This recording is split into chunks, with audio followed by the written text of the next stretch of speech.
Le terme « enlèvement » désigne l'événement eschatologique où les rachetés de Christ vivants et morts sont enlevés ou ravis pour rencontrer leur Seigneur et Sauveur, Jésus-Christ, dans les airs, avant une période de tribulation sur terre. En fait, le départ de l'Église sera suivi d'un temps horrible de tribulation qui durera 7 ans. Ce moment arrive bientôt. La présence du Saint-Esprit dans ce monde et au sein de l'Église retient encore l'Antichrist afin qu'il ne paraisse qu'en son temps. L'enlèvement de l'Église avec l'Esprit du Seigneur donnera libre cours à l'impie. Le Seigneur Jésus-Christ, lors de sa seconde venue, le détruira par le souffle de sa bouche. 2 Thessaloniciens 2, 6-7. C'est pourquoi l'enlèvement de l'Église est un enseignement capital dans l'eschatologie chrétienne, surtout dans les milieux évangéliques. Il alerte sur l'événement futur où Jésus-Christ viendra chercher ceux qui lui appartiennent, vivants et ressuscités. Néanmoins, le solide fondement de Dieu reste debout, avec ses paroles qui lui servent de sceau. Le Seigneur connaît ceux qui lui appartiennent, et quiconque prononce le nom du Seigneur, qu'il s'éloigne de l'iniquité. 2 Timothée 2, 19.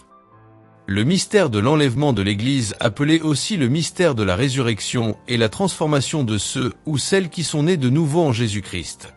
1 Corinthiens 15, 51-52. Voici, je vous dis un mystère. Nous ne mourrons pas tous, mais tous nous serons changés, en un instant, en un clin d'œil, à la dernière trompette. La trompette sonnera, et les morts ressusciteront incorruptibles, et nous serons changés. Car, si nous croyons que Jésus est mort et qu'il est ressuscité, croyons aussi que Dieu ramènera par Jésus et avec lui ceux qui sont morts. Voici, en effet, ce que nous vous déclarons d'après la parole du Seigneur. Nous les vivants, restés pour l'avènement du Seigneur, nous ne devancerons pas ceux qui sont morts. Car le Seigneur lui-même a un signal donné, à la voix d'un archange, et au son de la trompette de Dieu, descendra du ciel, et les morts en Christ ressusciteront premièrement. Ensuite, nous les vivants, qui seront restés, nous serons tous ensemble enlevés avec eux sur des nuées, à la rencontre du Seigneur dans les airs, et ainsi nous serons toujours avec le Seigneur. 1 Thessaloniciens 4, 14-17. L'enlèvement de l'Église est différent de la seconde venue de Christ, où Jésus revient avec gloire sur terre avec les saints pour établir son royaume.